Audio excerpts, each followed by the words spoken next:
You can see that we're now live streaming. Okay, you're going to mute us all. And let's do the mute, everybody. Let's oh, hang on, I'm doing the wrong thing. Here it is, right? Mute everyone. And then we will go, here we go, counting down.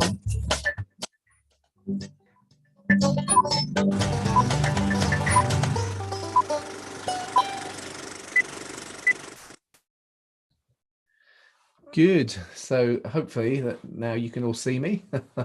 And let's just come over here. There we go. So yeah. Oh, hang on. I've just realized. Let's go. There we go. Cost of the cross. I'll go back and say welcome. Okay. So let's get, yeah. Okay. Good. Well, thanks for those who are here and on time. So it's nice to have you all.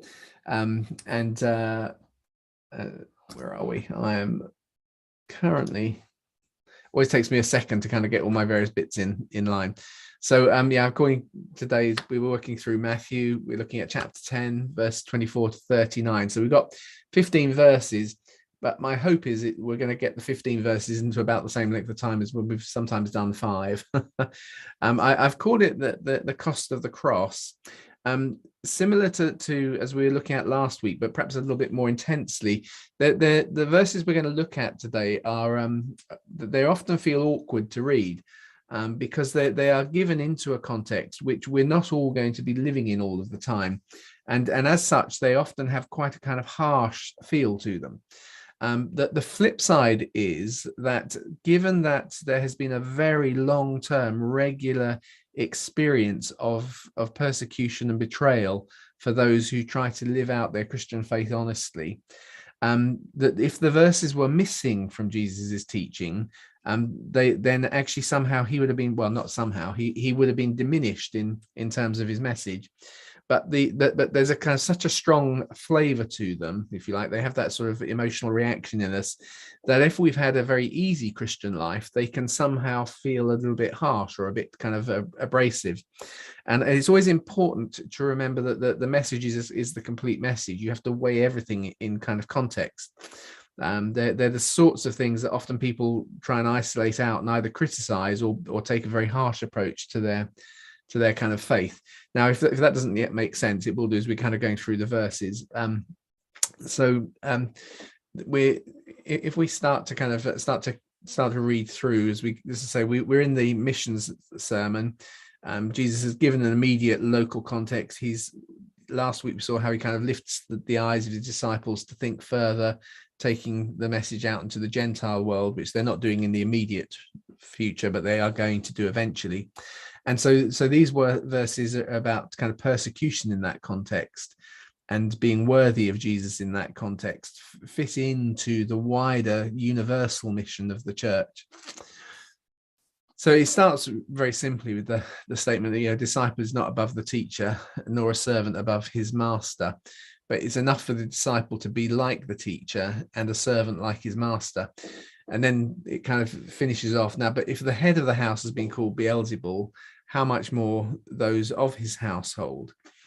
And we haven't yet been told about this, which actually is quite regular. If you read through the Gospels and you look at the reference, we find that there is a kind of an approach to what Jesus is doing that has been worked out by the Pharisees from the south of the country, from Judea, who've come up and actually spread it around even in Galilee, where Jesus is doing most of his miracles, which is the statement that what Jesus is doing is he's acting on using the power of the demonic, and that's where his miracles are coming from. And so it's an early and consistent example in the life of Jesus, how even as he's doing good for people, his message is being kind of recast by those who want to be critical as being the worst possible type of the worst possible type of thing. So I'm not being very clear.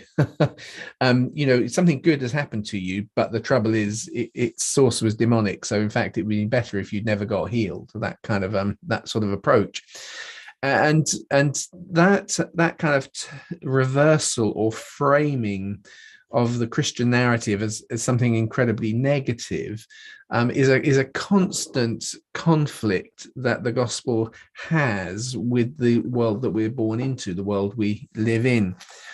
I can't remember if I think I touched on it last week when we were talking about the power of the state. If once you've forgotten God, once you've removed God, then if you like, the state or the community becomes the arbiter of what's right or wrong. And so naturally then, when you kind of bring in a memory of God again, a kind of a reconnection with God, there is a level of power conflict. And Jesus teaches us, his approach is to teach us to kind of to understand the power of something that's submissive and fluid. So to turn the other cheek, not to resist evil with evil, but at the same time, we still recognize that there is a conflict, and that is experienced by the other side, but the other side which does need to be removed, it does need to be replaced. But as we're going to see, there's something about how you replace it that is fundamental to doing it the right way. But in that context, Jesus frames the whole thing saying, you want to be, you're following me because you want to be like me. It's sufficient it's enough if you got to be like me. You're not necessarily looking at suddenly getting better than that, because the point is, if I'm your example that you're trying to become like, and if you've experienced that even what I've done has been cast, even the good things I'm doing are now cast as if they're evil, that they're sourced in the demonic, then you're going to experience the same thing. It's not like you're going to get clever at this and do it better than I do. It's just a very kind of straightforward sort of piece of honesty from Jesus to his disciples. So he then flags, so you shouldn't actually fear them, because nothing is concealed that won't be revealed, or hidden that will not be known. And there's a kind of a nice little ambiguity in that, because he's about to kind of talk about secret things that we have from him, what I tell you hushedly or in a covered way in the shadows, speak in the light. So there's concealed things that I'm giving you, and they're going to be revealed. I'm reminded of the verses in Revelation, for instance, where he talks about the overcomers, because this is very much, if you like, in the thread of that, the idea that there is a pressure and a persecution, but there's something about our faith that has to overcome. There's something that has to be challenged. So following Jesus is not just an academic or intellectual exercise. Do I believe this about him, or do I believe that about him? Do I take an Eastern Orthodox version of the Trinity or a Catholic version of the Trinity, or is that different from a Protestant version? That's all very academic. It's not that it's not important and has no place, but actually there's something much more confrontational here. There's something that does need to be overcome. And so, what I should have said is, it talks about the overcomers in Revelation. One of the things it says is that they have secret manna, and they've been given a white stone from Jesus. I've given them the secret manna. There's something to feed on. You get that kind of idea here, something that I'm whispering to you that you're feeding on. But actually the thing about the overcoming is then suddenly that what has fed us secretly is now becoming evident to people, that there is something of that of our faith which is consumed in private, but it's expressed in public. And so you find that, as I say, it goes right the way through the end of the New Testament into the Revelation, but you get the idea here even in Jesus's words to his disciples. So and what you hear in the ear proclaim from the housetops. And again, it's one of these verses that particularly if you've been kind of connected in any kind of sense with the missions context, you hear stories along these lines all of the time. There are little bits of revelation that actually sometimes we have to act on.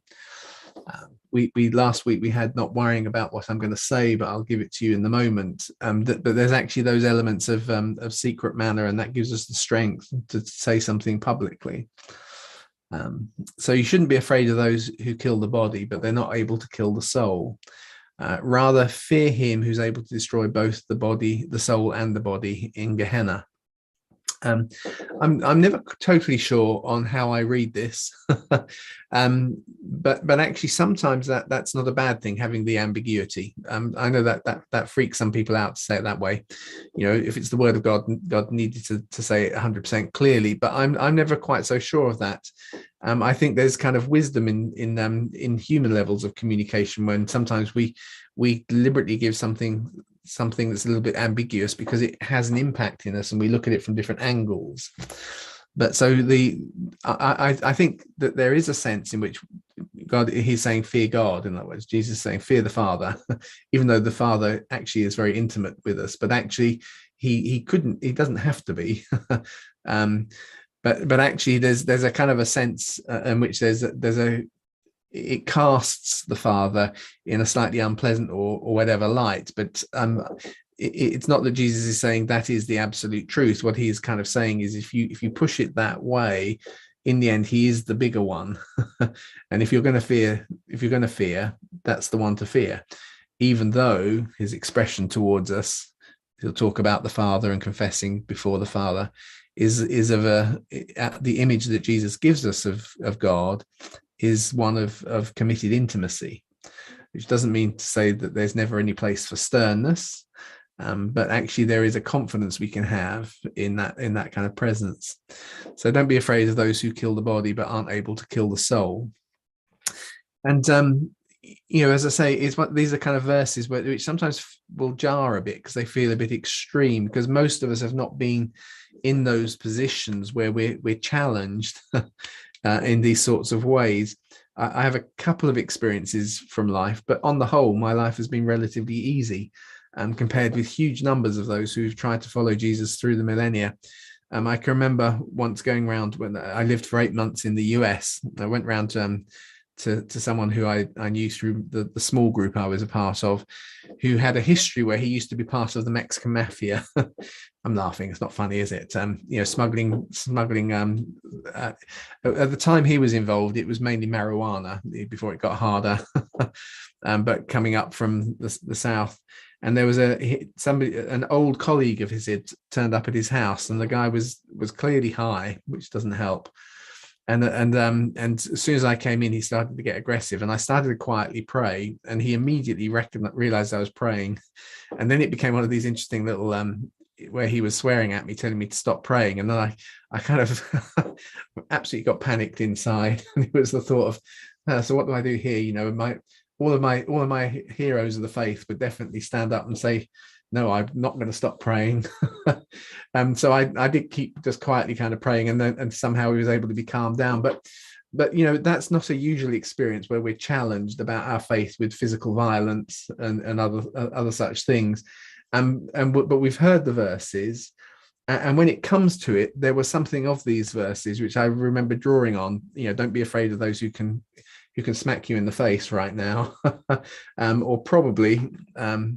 As I found out afterwards from the guy in the house group, whose name was Mickey Love, of all things, Mickey Love, that he was quite capable of doing quite serious bodily harm to people he didn't like.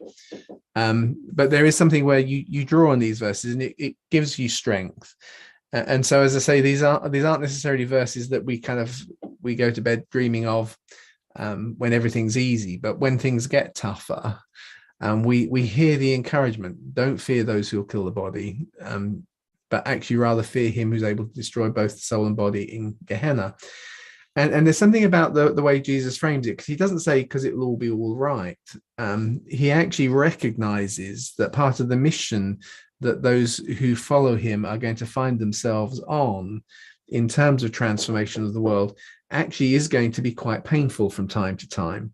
And actually, there may be physical costs to them in the negative, but actually to kind of remind them, and in those moments when we have to, there is comfort from the fact that we have been told to anticipate it, told not to be surprised by it, to be told that actually there's something of, as we've tried to follow Jesus, as we see it happening to Jesus. And already at this point in Jesus' ministry, they're referring to him as working by the power of Beelzebub. They're going to say the same to you, but actually, in a verse or two, Jesus is going to start talking about the cross, and with the the value of hindsight. His disciples would look back and seeing what taking up the cross really means for Jesus, and recognize that he has set a model for them that actually is always going to become an encouragement when they're going through the worst stuff. So you get to it encourages us when we're in there rather than excites us when we're anticipating it, and if possible we like to avoid it. But sometimes those things happen. So then Jesus kind of turns the thing around. He's encouraged you to say what you're going through makes you more like me. If you think of it like that. If they did that to the master, you would hope to be like the master. You may not surpass that, but you may not have to go beyond what he's done. You probably shouldn't. but actually it makes you kind of, there's a strange sense where I can think, actually I recognize there is something Christ-like in sticking through this, and Jesus kind of affirms this in those ways. But then he gives us this much more encouraging kind of statement, which is actually one of my favorite kind of little verses. I like it. It appears in a couple of places, this idea, because aren't two sparrows sold for a copper assarion? An assarion, sometimes you'll see for a penny, but normally we translate the word denarius as a penny, and an assarion is only worth 1/16 of a denarius, or a denarii. So it's smaller than we can kind of think of, really. It's a tiny amount. They're two sparrows are sold for a copper assarion, yet not one of them will fall to the ground away from your Father. And again, there is sometimes you'll see the word will put in there, apart from your Father's will. It doesn't actually say that in the Greek. It's just that it just literally says away from the Father, or apart from the Father, and the will is assumed. But I quite like, and I think it's in line with hearing what Jesus is saying here, the affirmation that actually even what those sparrows are experiencing, the Lord has attention towards them. He is concerned about them. And it's actually, although it can seem quite a trivial thing, it's theologically, it's a big marker point. There was I'm just trying to think which it was. I think it's Abelard, the theologian, philosopher Abelard, who's reportedly, medieval philosopher, theologian, is walking in the forest, and they hear a rabbit screaming because it's caught in a trap. And the person he's walking with says, how can a loving God, there's so much pain and suffering and evil and all that suffering in the world. And Abelard turns it around in his conversations and says and talks about, actually, I can stand apart from that suffering and say how terrible it is, but actually God, who's committed himself to the life and the world he's created, experiences it with the rabbit. If you think of it like that, and kind of the whole idea, the intimacy of God, even with the smallest sparrow that's hardly worth a thing, and we never think about it, but it doesn't fall from the ground without it being consciously in God's attention. So I rather than just that it's your Father's will, which kind of abstracts it a little bit, I much prefer to hear it, is the intimacy of God with those things, even when they are going through painful things. And as I say, that actually is a very big thing, because it pushes you. If you look at the way theology kind of unravels itself, the concept of God suffering with his creation becomes a key fundamental understanding of the nature of the cross. That there's a component of the cross in which its suffering is an expression of the price that God is paying in himself for making free agents, rather than just, well, I made free agents, I have to put up with it. But there's something actually he pays the cost in himself in that, and you get a touch of that in this verses with the him being with the sparrows as they fall from the ground. And then verse 31, I'll come back to the middle one in a sec. Don't be afraid, you're worth more than many sparrows. I probably mentioned this one before because it's one of my favorite little stories, but I remember I had a friend who was a part of a discipleship group I'd taken on. He was a good artist, He was on a TV program, one of these things with art competitions some years back. But he'd created these nicely stylized little kind of flying sparrows based on this verse after I'd spoken on it once, which he showed me, and I said how fantastic they were. But he a lot of his art was inspired by kind of graffiti styles, but he thought it probably wasn't very Christian to actually kind of paint on walls which people didn't like. So he made tissue paper versions of these things and pasted them with water soluble paint in various locations, and it was a way of him kind of prophetically putting a symbol on the wall that said, "You're worth something." Not that the person would necessarily know the concept, but you're worth more than many sparrows in environments where he thought young people were hanging out. He wanted to go and do something prayerfully and prophetically. And he took his children with him as well, and they pasted these things up. The reason why I smile about it is because what happened is that the council was fed up with all the graffiti work that had been put all over the place. So they came and whitewashed all of this graffiti that had been put there.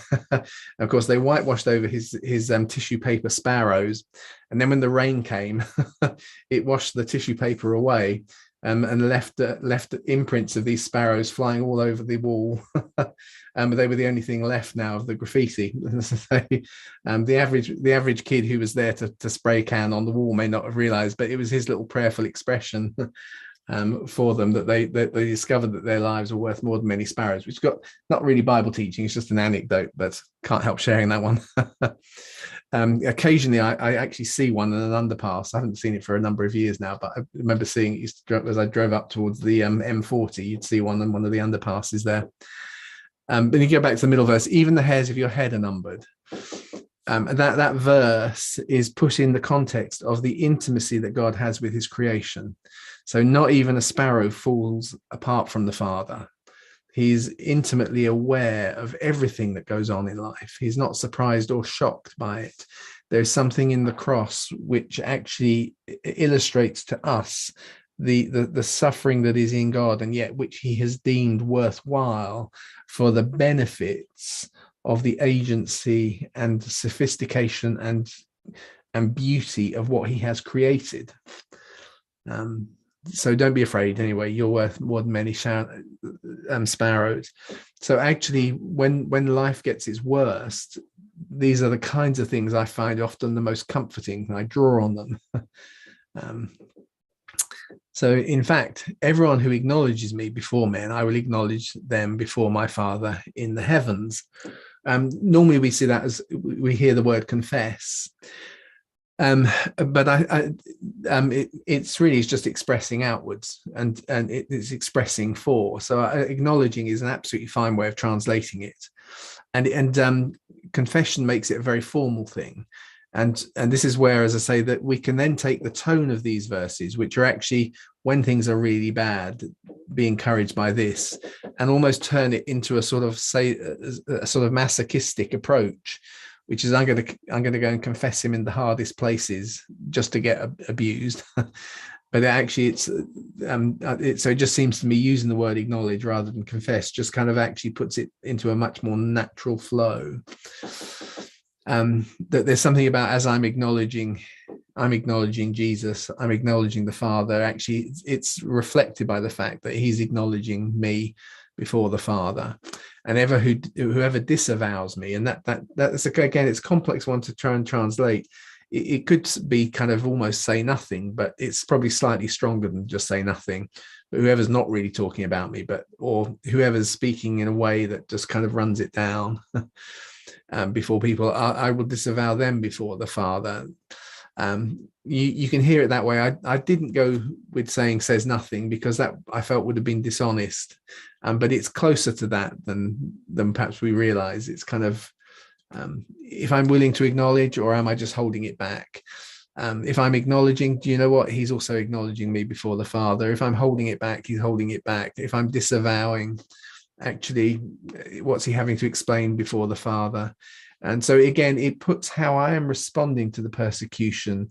It reminds me, even though the image of fearing God in a kind of way as if he's a bully isn't necessarily a helpful thing, it's just reminding us actually he is so much bigger, and that somehow therefore we've got to lean into him in a way which is more hope-filled.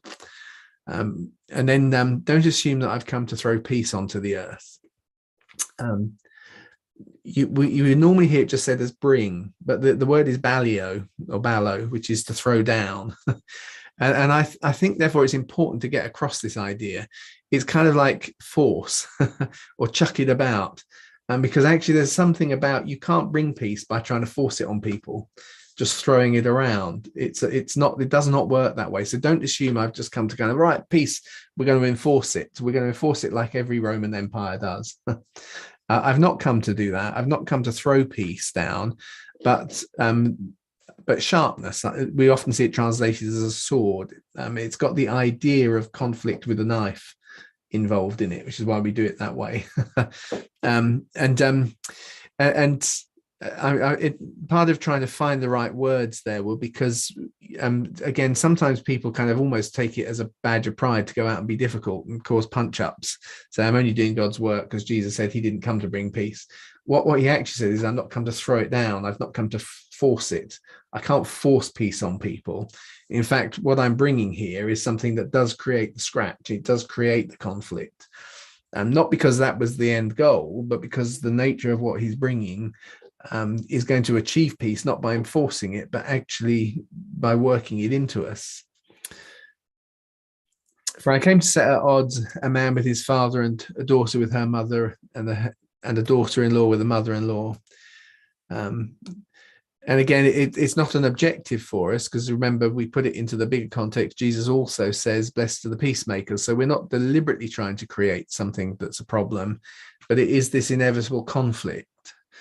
And a man's enemies will be members of his own household, not because that's what he wants, but actually because the universal testimony of the church is every single year there are those who are martyred and betrayed by members of their own families and their own households. And actually there is this conflict. And in that context, there is a great kind of encouragement drawn from the fact that Jesus anticipates it and recognizes it, and actually says there's something of you being like me and Christ-like in this process. And actually to understand in that context, when I'm talking about that, when I put those words in that talk about your value and God's attention to you, and as you stand up and kind of say, I'm not going to stop speaking for Jesus, and whatever might happen to you, to recognize that as you are acknowledging me in this context, you are being acknowledged before the Father. It's that sort of approach, rather than I'm standing here sternly and you got to behave at this level all the time. So anyone who's more attached to a father or mother, the Greek word there for loved, we all know about there's 4 loves. C.S. Lewis talks about it. It's the Philadelphia one. It's kind of it's brotherly affection. It's an attachment, it's familial attachment. But when we use the English word love, it's such a broad, complex concept. Whereas, so it's much more about that familial attachment. What psychologists refer to as attachment theory is how we make those bonds.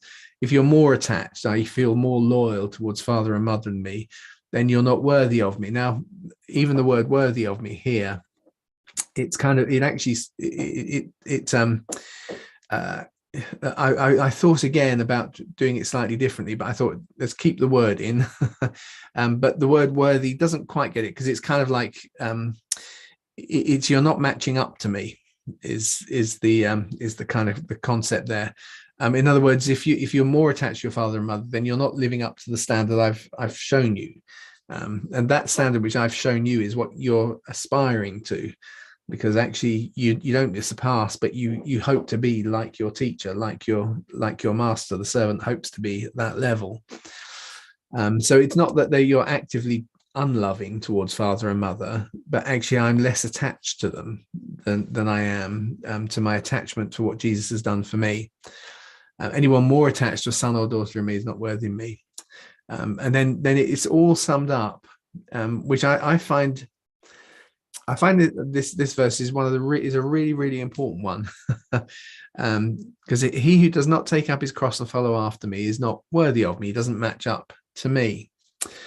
And whoever finds his life will lose it. Whoever loses his life for my sake will find it. That verse though doesn't to understand up front that to follow Jesus means to take up my cross. Although at the time when they're hearing it, it might be a bit of a euphemistic kind of expression for it won't be straightforward and easy, rather than literally the cross that they're going to see Jesus take up eventually. It's a reminder that there is something about why I'm pursuing Jesus, why I'm taking on his teaching, that is not purely to make me feel happy. And I think that while I don't yet know how to find the right words to say eloquently and easily, there is something to which I think the Western church is suffering from making following Jesus too much about feeling good about yourself. And I can hardly kind of complain, because I teach things to non-Christians about well-being and happiness theory. But the thing is, we can't, if once you remove God, and I've often used that the last few weeks as a kind of the contrast to what Jesus's mission is. Jesus's mission is to make the world more God conscious and more aware of his presence. That once we have, if you remove the possibility of God, then if you look for a foundation for morality, the only foundation once you've removed God is personal happiness. And we are beginning to see the fruit in the madness that goes on in the world now with where that leaves. If there's nothing to moderate, if there's nothing to like an alloy to kind of to mix into the thing, no other principle than just personal happiness, which that kind of happiness that then we're talking to tends to become just pleasurable happiness. It's instantaneous and in the moment. If in the end what makes something good is because it makes lots of people have a good time, and that's the only thing we can find as a way of saying therefore this action is good or bad,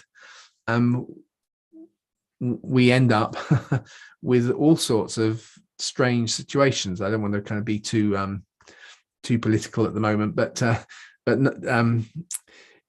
yeah, I won't go there. I'll leave you to try and imagine it yourself at the moment. But actually, if I understand that actually there are some things that have genuine value and ought to happen, but aren't about my happiness, then I recognize there are things I will have to pick up and suffer and live with. And it's really important to get that right up front as we kind of set off on our journey with Jesus, to understand that taking up my cross doesn't mean to say that every single day that will happen, but I do need to be prepared for it. I do need to be prepared that he might lead me to do things that aren't always going to make me happy. They're not always going to feel great. Sometimes it's going to be tough, but there is a bigger picture. There is a wider context that makes what I do worth it.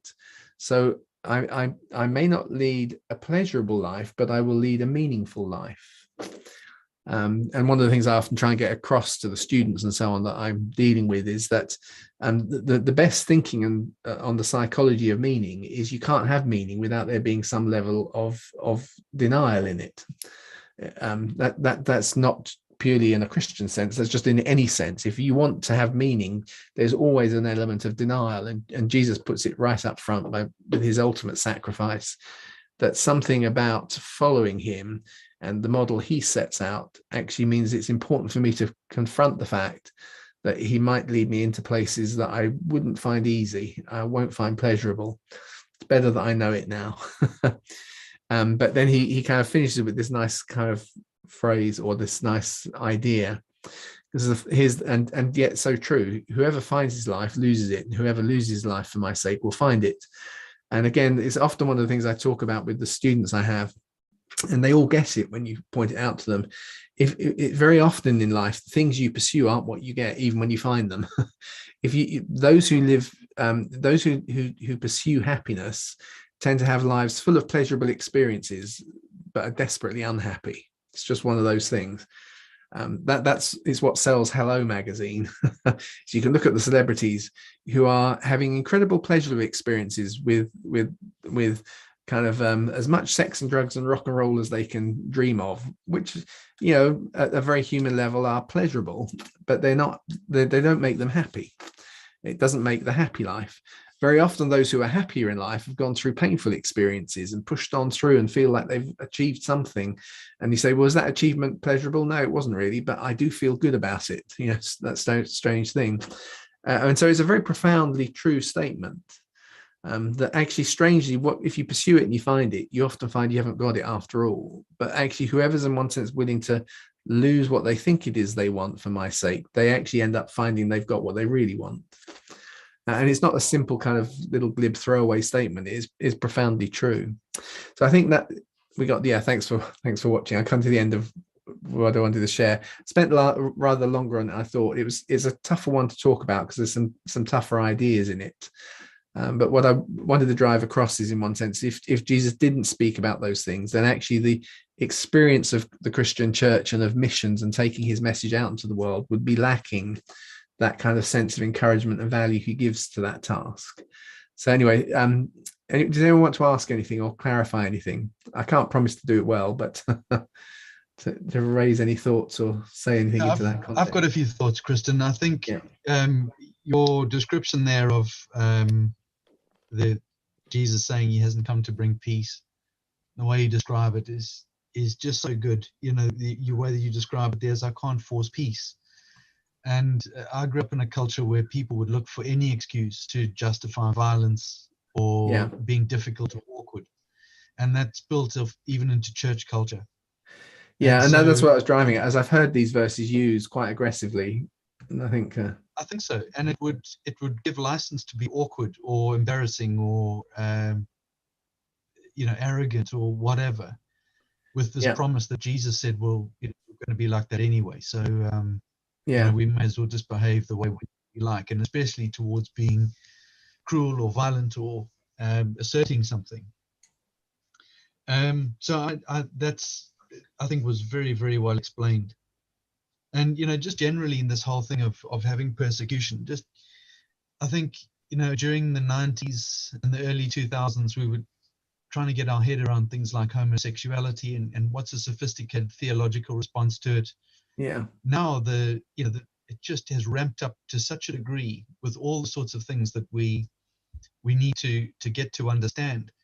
But it's not just those issues, it's this fascist liberalism for, if you don't buy into it wholesale.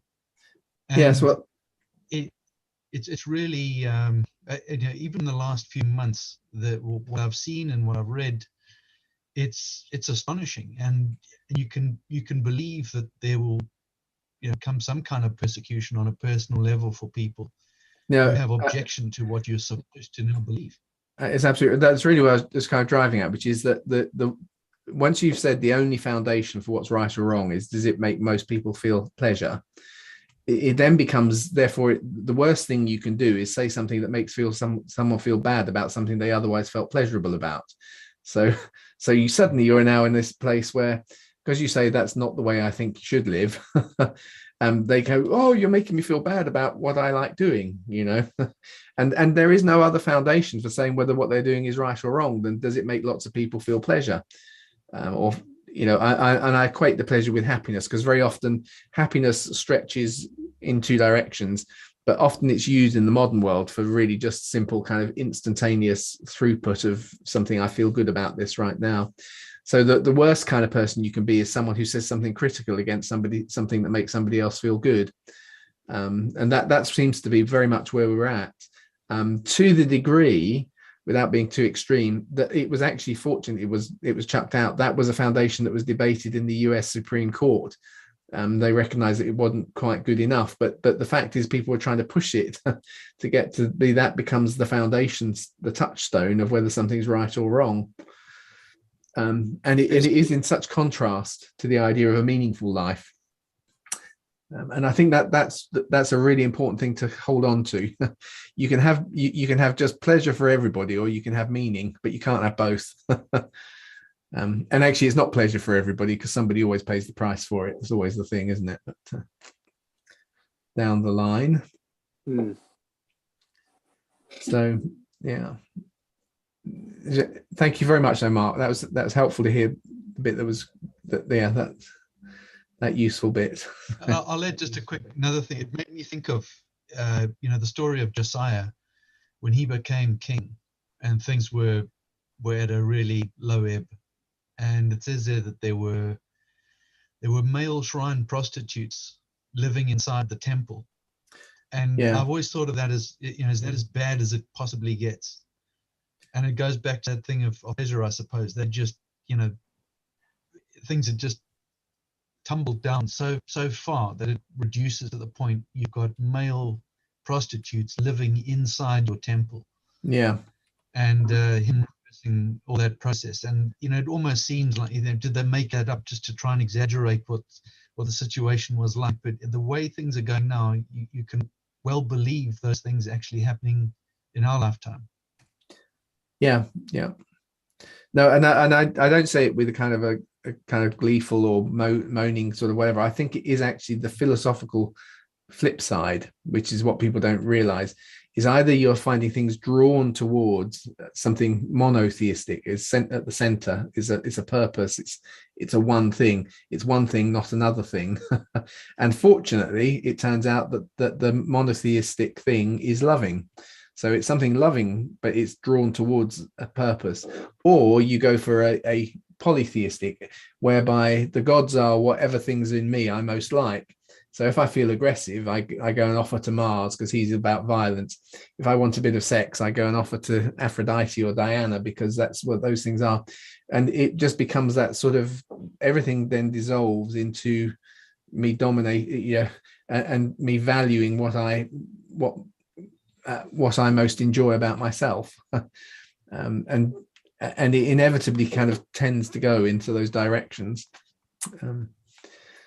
So there is no middle ground. It's just that for a couple of generations it looks like there is, but they're always heading in one way or the other. So I'm always more interested in what direction a community is heading in than where they are right now. That's always the more important question. Or an individual, what direction are they heading in as an individual, rather than where am I right now? Is it good? Well, it's good to have everyone here. Some, as I say, it was just like, I think that some passages are harder to read and talk about and work through, but they are important that we try and get our heads around the key moments of them. And because there's almost inevitably, it's because I think we're coming now into a time where actually we need to draw strength from these things. So good. Yeah, really good. Thanks, Christian. That's some good points there. Thank you everyone for being there. So I look forward to seeing you next week. So, okay. Brilliant. See you again. I'll see you again next time then. Okay. Thank you. Thanks. Thank you. Thanks very much. Bye. Bye.